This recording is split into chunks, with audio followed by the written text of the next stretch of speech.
I had a truck with 400,000 miles. I couldn't kill that thing. I was showing up to $1 million homes.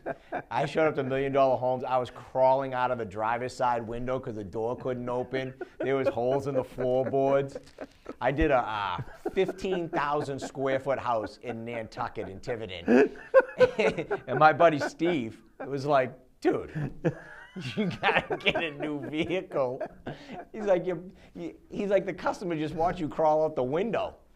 I'm like, does she have a problem with the plumbing? No, that's all great. I'm like, oh, perfect. That's all I don't care what anybody else sees. As long as my plumbing's fine, that's good.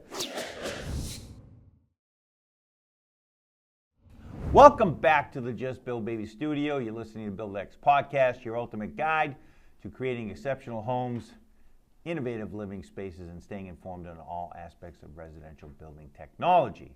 I'm your host, Buz Artiano.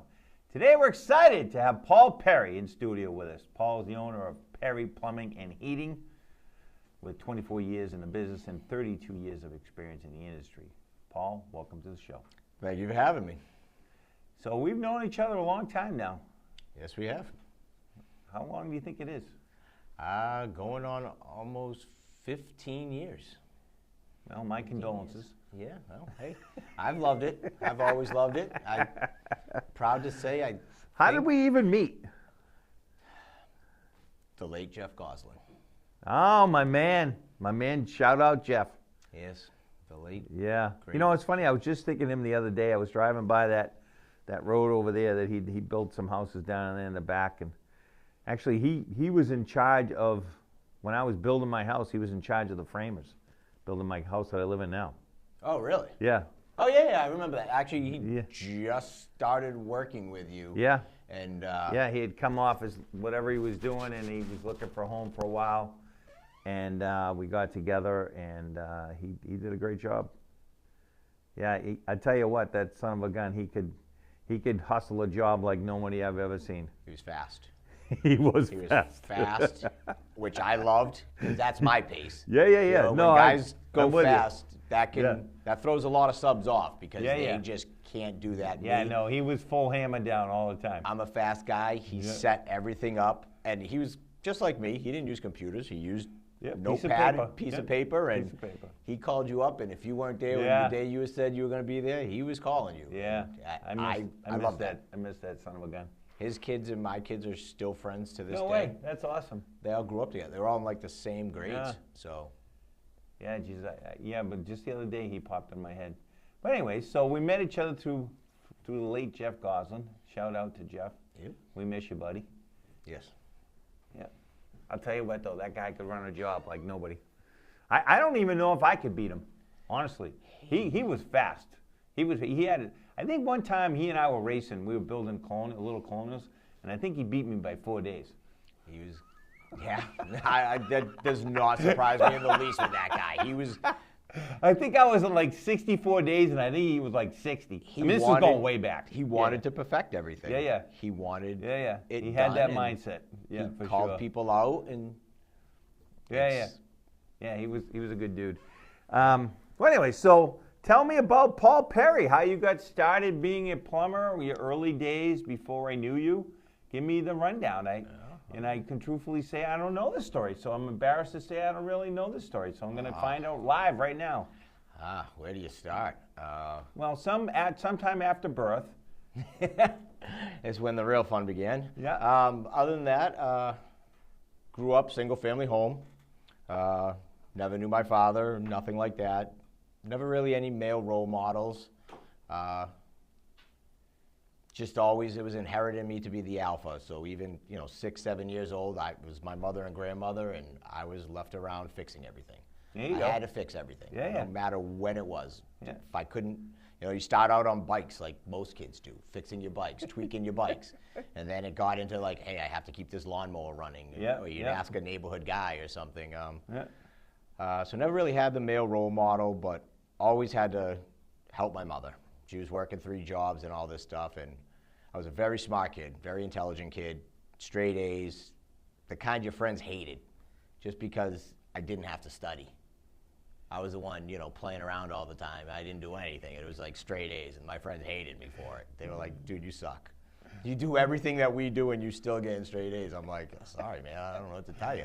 So then 8th grade came and you had to make a choice. Trade school, high school. Plymouth, luckily, has both. I went to trade school.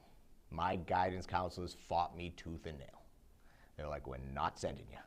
Really? You can't do it. You need to go to Plymouth North. Yep. I'm like, listen, I'm going to tech school. And the honest reason why I wanted to go to tech school is we had jalopies as cars. Yeah. So I was always trying to fix my mother's cars to make sure she could get to work and do all this stuff even from a young age. So it's like, I'm going to automotive. Like, I got to be able to fix my mother's cars. I need to learn how to do it, all that stuff.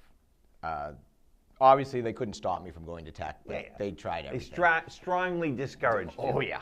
Very, very, very much. So finally I get into tech, and all my friends started going either plumbing or electrical. Didn't really like the automotive, so my best friend went into plumbing as well, and I was like, all right, I'm going to go into plumbing. There you go. Teachers loved me. So this is South. Plymouth South. So you were like when it was like the old Plymouth South then. Yes. Oh, yeah. Yeah. That school at that point was probably 5 to 6 years old at that time. All right. So you were at the old version of the one that's not there anymore. Yeah, it started in, I think it opened in like 88 or 89. All right. Yeah, I forgot how long, that's been there. That was there a long time. I forgot about that. And then they built the one behind it, tore the one down in front. That's right. Yeah, which my son just graduated from this year. From the plumbing department. Yeah. So started in there, and again, I was a very mischievous kid.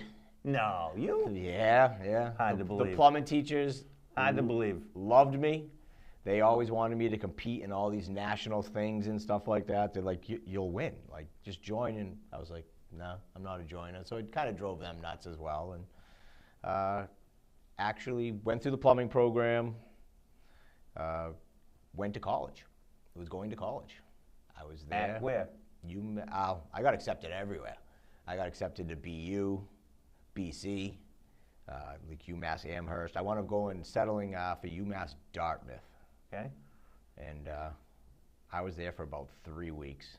And I'm there, and I don't know if you ever went to college. Did you go to college? I did. I had a short stint at Cape Cod Community College, and then I went over to Massasoit, and then I think my experience was similar to yours. I just started looking around. And like I said, I was, even during high school, when the teachers told me I couldn't go to tech, and then when I said, listen, I'm going to tech, they were like, fine, you can go to tech, but we're taking you out for science and math classes so you can keep expanding on your technology, or, your science and math. So if you decide to go to college, you'll have all your college credits and stuff like that. Oh, so you were doing a tech school and a little bit of regular school at the same time. They didn't deduct my plumbing hours for anything I was in there, but they took me out and I went into like honors math. So even when I graduated, just honors science. And so no matter what, like I was in calculus by the time I graduated high school. And they put me in like the romper room. Like they had to make a separate class for like me and like 3 kids. And like that was it. Like we were in a tiny room. We had a kid with Tourette's next door who was just swearing up a storm every 5 seconds. It was a riot. But we wound up getting out of there. I went to UMass Dartmouth, and that was like hippie chicks with hairy arms and legs and all over the place. And I was like in top end classes for like math and science, and then my English, because Americans are just horrible in English. I'm like in having me That's make interesting. having me make like collages and stuff like that. Like I was in 2nd grade. I'm like, you were in finger painting 101. I'm like, what is this crap? Like, I'm out of here. I can't do this. This is an insult to my intelligence. Like, so just after that, it just wasn't for me. And then I jumped right into plumbing. Went into Duxbury. A guy out of Duxbury, Jonathan Clark, plumbing. So you left there after a month. Yeah. You said, I've had enough of this, and you went to Jonathan Clark. Right to work. Okay. Should have probably started right off, but I mean, a couple months lost wasn't a big deal. Whatever. And then, so you went to Jonathan. 5 years. You apprenticed for him. 5 years. I know. I was there for 5 years. Hours were different back then, so I only had to be working for like a year and a half. Oh, before I wound you up could- getting I wound up getting my plumbing license like right before I was 20 years old. So I was Your 19. master's license, you mean? Yeah, yeah. Journeyman, yeah. Journeyman. Yeah. Yep. And then what? Then how do you get to masters? How do you get there? It's a year of schooling, and then you just take another test. Oh, okay. Which I never even did. I didn't take the master's until 2015 because I didn't think I was Really? ever going to need it. Wow. Interesting. Had no business. Had no. Yeah, because you were always working alone. It wasn't most even that. part, I didn't yeah. even have my own company then. I Right. just thought I was never going to need it. Yeah, yeah. And I only started my business because I was a single father of two. No, but wait, before we skip over that, so you're at there for 5 years, and then what happened? Where'd you go to there? I left. I stopped working for about 6-7 months. Yucked it up for those times, you know, had a great Yeah. time, and then joined the union. Went to union, So like in town union. Boston Union. Okay. I was everywhere. I was a foreman on the Big Dig. I was a foreman on the Everett Power Plant, which was one of the largest cogen power plants in the country at the time. Yeah. Just still there by the Schrafts building. That job was awesome. Because I didn't go in through the union program, you know, when big jobs like that came out, it wasn't necessarily companies that got it. The union hall would put in the guys they wanted to run the jobs, and then they would just hire from the union halls to fill the jobs up. Got it. It wasn't like a plumbing union company went Got in it. there. So if you went to work for like a Washington Group International or a Cashman, which were, you know, international construction companies, that's kind of how it worked out. And so I was on the Big Dig, phenomenal job. That we were on the North End Tunnel at that point, and people talked a lot of crap about that Big Dig, and they talked, you know, they made fun of unions and all that stuff when it was the bigwigs that was stealing the money, Bechtel Parsons, things like that, you know, the suit and ties that was stealing the millions. You know, we had deadlines. If we missed a deadline, like our company was fined like over $1 million. We're doing pours, and to see the Big Dig get built like live in the middle of a city, it was stuff. There's a lot of bad things about the union, but one thing that is always great about the union is the work, the style of work you do, because you will never, ever see that anywhere else. Like, they were digging the holes there, and a lot of people wouldn't know. Like, to start the Big Dig tunnel, like, you know, they have pile drivers, and they drove in 36-inch by like 2-foot I-beams, drove them down. Then they had a special machine go in, and they would dig that out. Yeah, I remember that. Yeah, they would Then the they would- trench. Yeah. and then they would pour the Yeah. concrete into there, Yeah, and yeah. then they would start digging down slowly, and that's, Right. you know, we were in there, like guys were getting diseases down there and stuff, because a lot of Boston was a landfill. Correct. And that's kind of Yeah. where we were digging into. So Yeah, the yeah. stuff, All that back bay and all never that's seen, all landfill. yeah, never seen dirt that color before in my life. You were like, this can't be healthy. Yeah, yeah. So I mean, they dug down like 150 feet, you know, Yeah. next to the Charles River, next to all that stuff. Yeah, Like, yeah. It was a phenomenal project. It doesn't get its props that it would, but at that time, it was the largest construction project partaken like in the United States. No, you know, honestly, I'm thankful every time I drive through it because I don't miss being stuck on that elevated expressway. No, it's not fun. Yeah, Not fun that at was a all. nightmare. But there was a lot of cool things, and even when you got down the 150 feet, then there were ventilation chambers that were like 4 feet tall, like underneath, that goes the whole length of it. They have ventilation buildings on each end and stuff Yeah. that I did all work in and stuff like that. I worked on the Mass Pike end side. Plus, you also got to do like hospital work. Like I did hospital work as well. Yeah. The power plant. So what unbelievable. caused you to leave all that? After those big jobs were done, you then go to the union hall, you get a call, and then you get subbed out. Then you just wind up being, my vocabulary is horrible. You just wind up being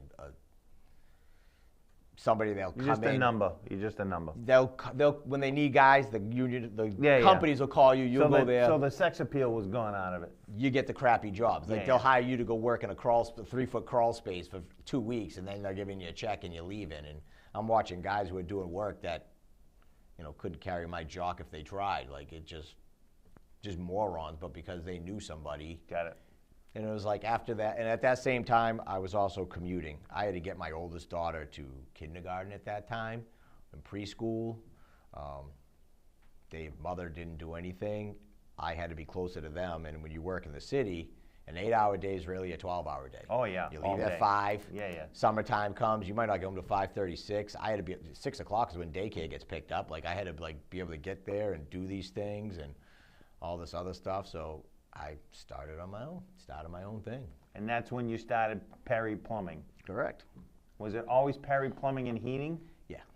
Yeah, pretty Okay. much. Before it was a DBA when you first started. Yeah, yeah. Like But anybody else. where are we at on the? I know we've had this discussion, and we'll jump ahead here for a second. But where are we on the Perry Plumbing and HVAC? New truck is getting lettered now. All right. So this is breaking news. Pretty much.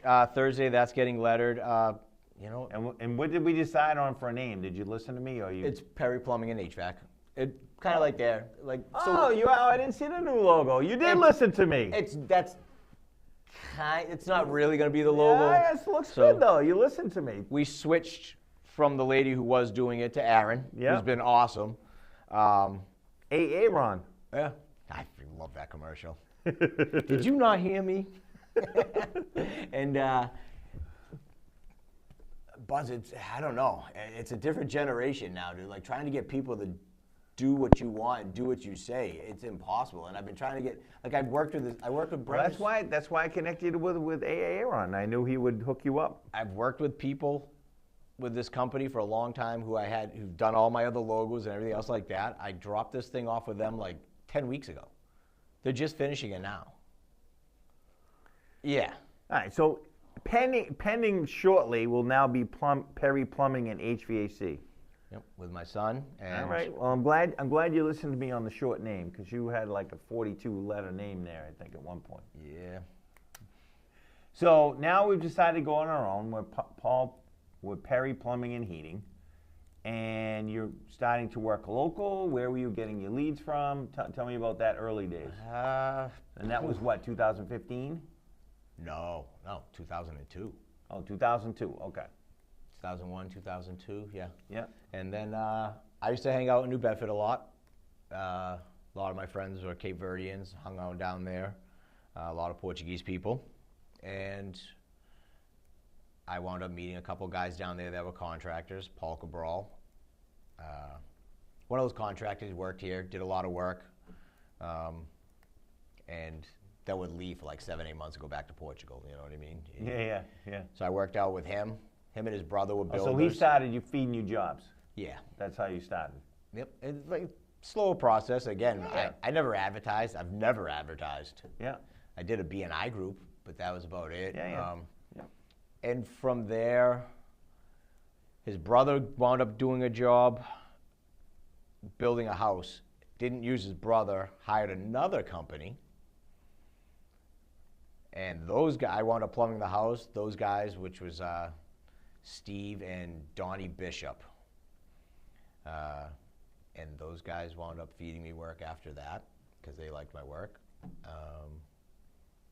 And then from there, it was just kind of word of mouth, doing stuff for friends, and then picking up.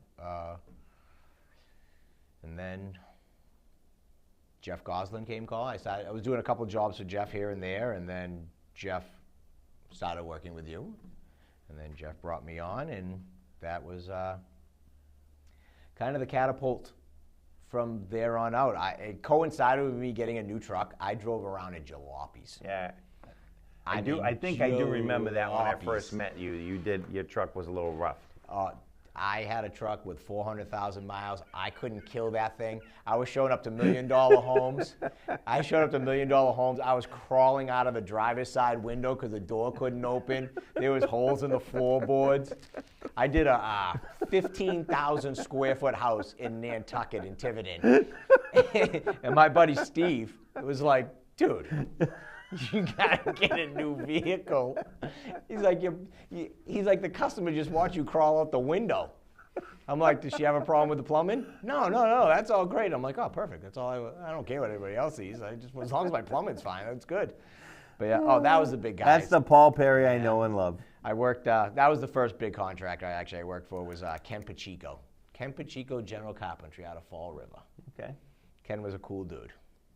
Straight Portuguese company, everybody worked So with what him. year do you think that you and I started doing stuff together?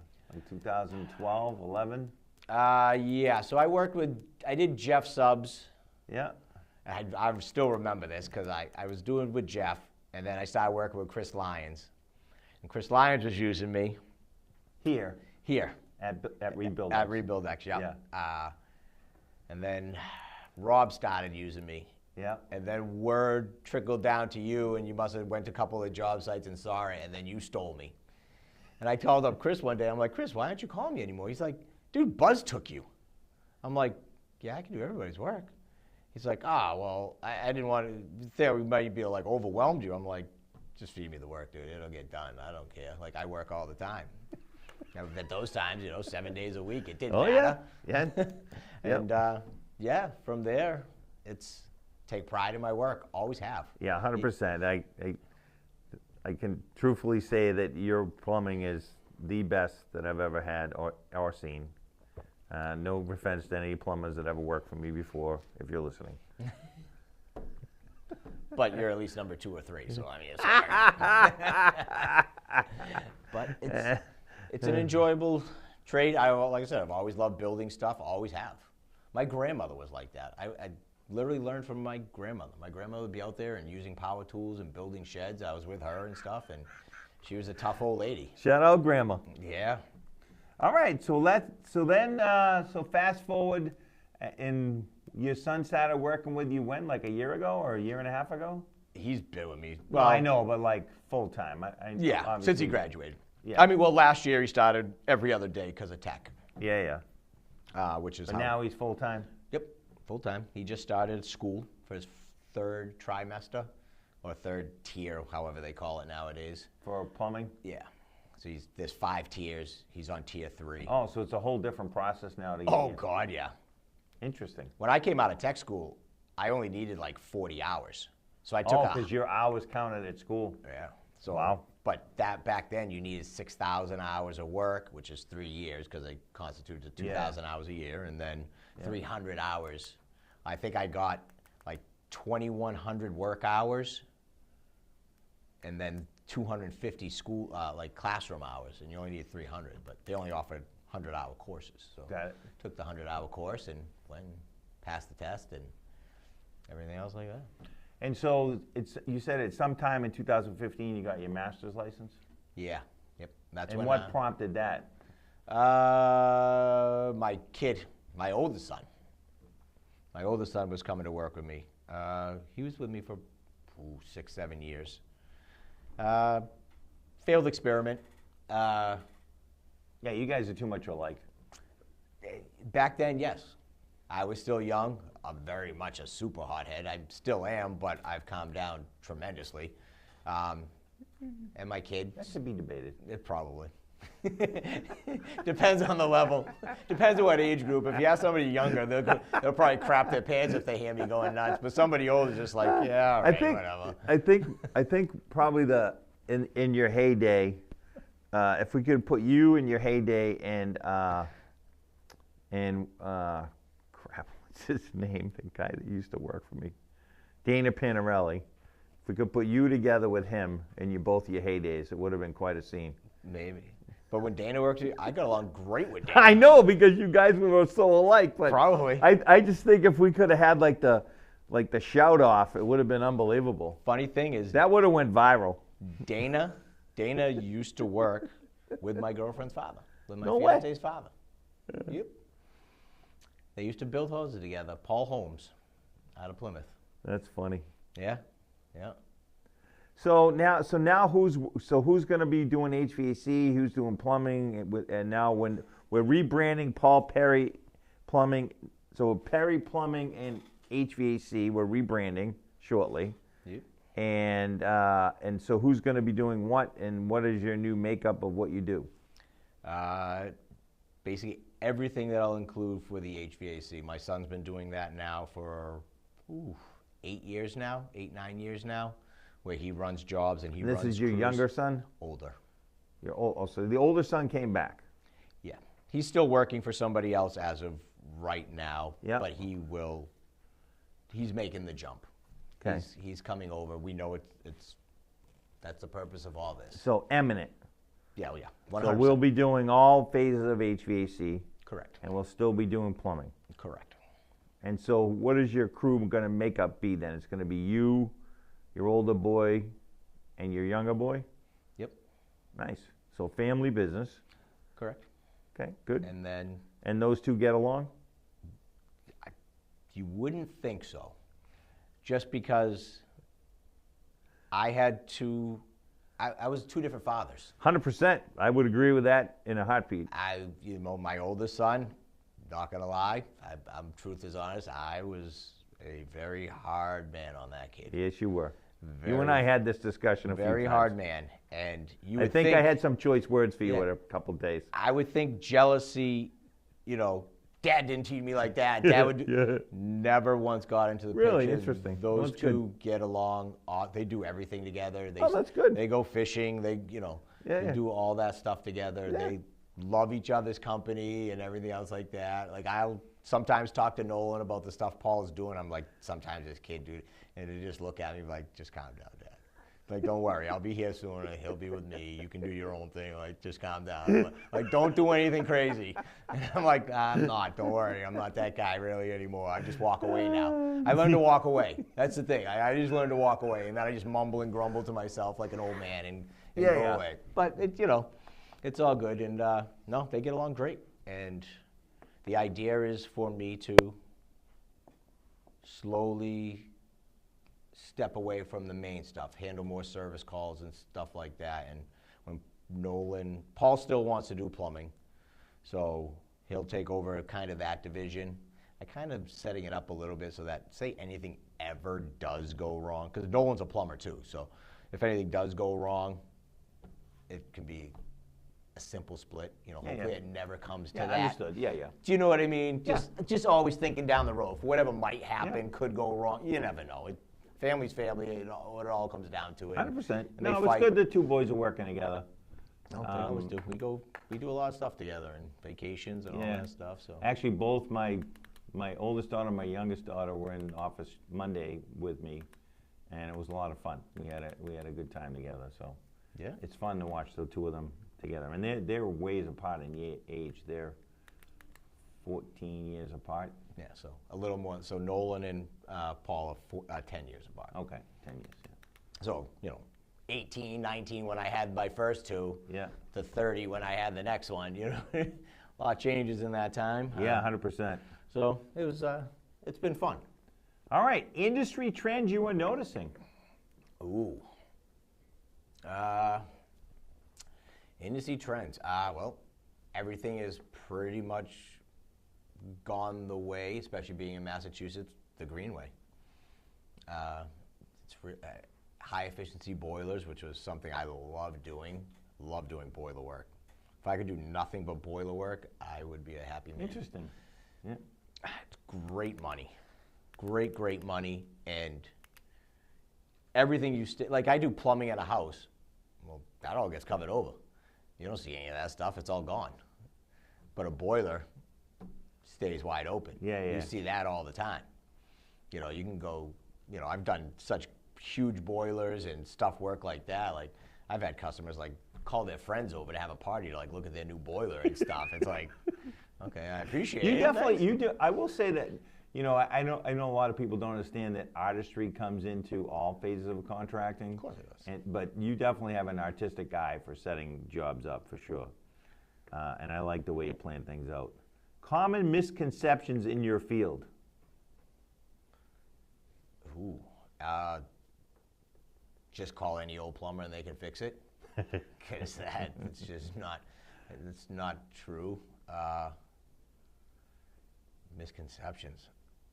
I don't know, is the ass crack thing still around too? Like that? I don't know. Yeah, you don't see the plumbers crack much anymore. No. Kind of gone by the wayside.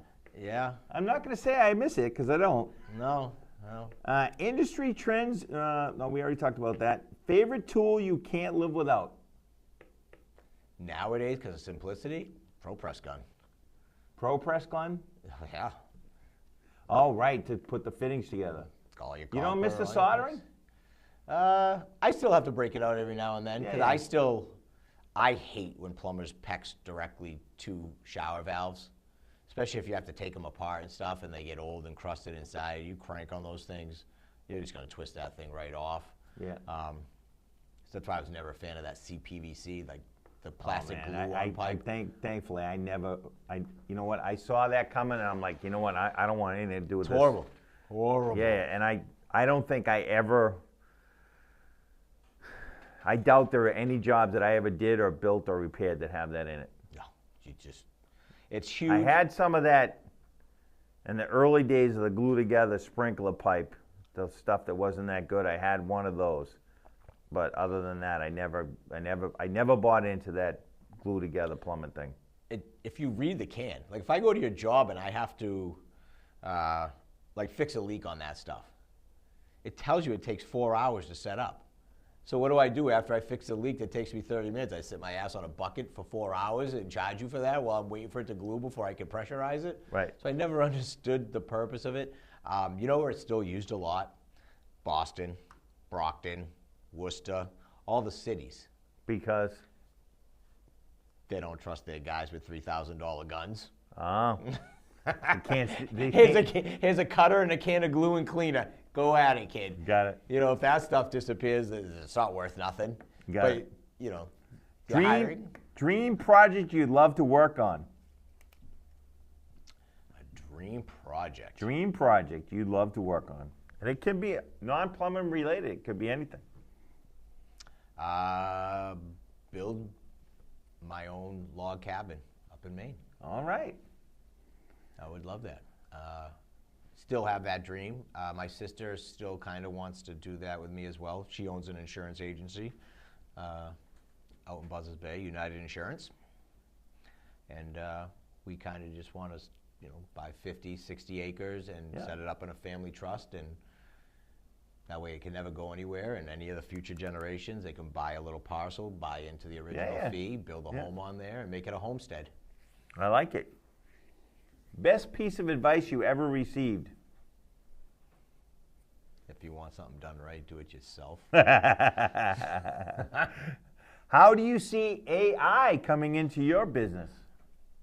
Artificial intelligence. I love that steak sauce. It's so good. Not A1. Oh, AI. Is it creeping into plumbing at all?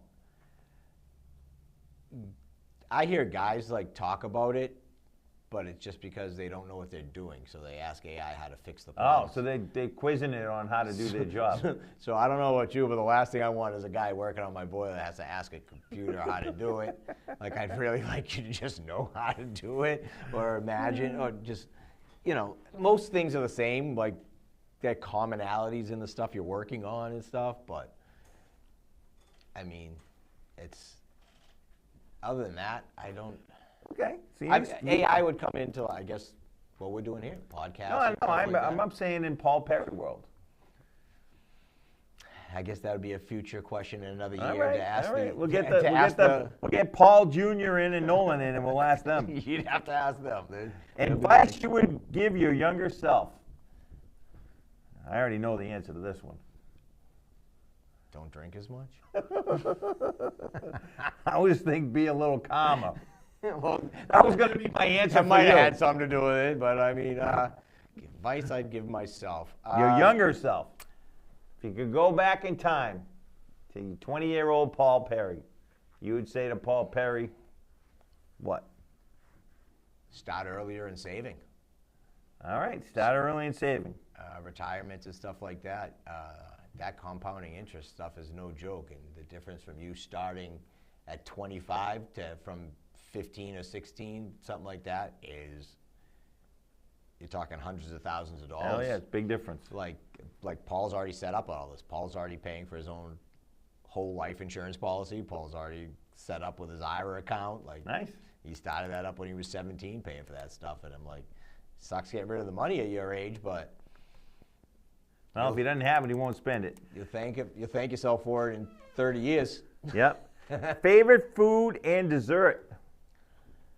Favorite food and dessert? Yeah, what's your favorite food? Ooh, steak. I knew you were going to say that. How about dessert?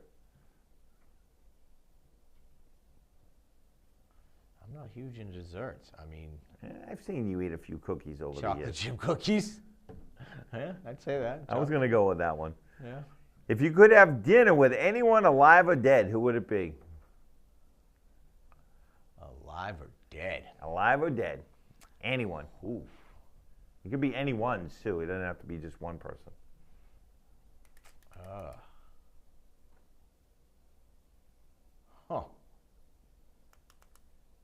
That is a mind-boggling question. Who would I want to? You got me stumped there. Probably be a couple athletes here and there.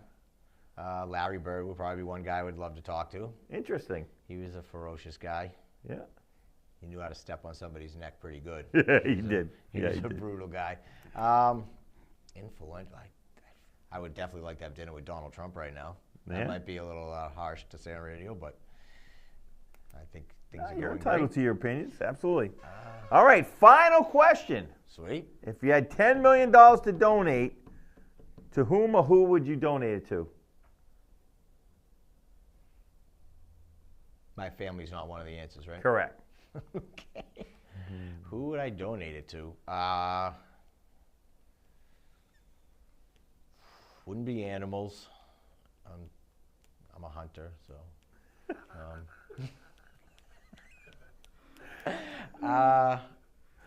It would have to go to a good cause. I mean, things like abused children, battered women, stuff like that, because I think that's the scourge on America. I believe women and children should be federally protected. And if anybody touches them, regardless of what state you're in, FBI should come pick you up and put you where the judges are really good. There you go. I like it. Yeah, I would have to go to that. All right, good. Yeah. Well, that was fun.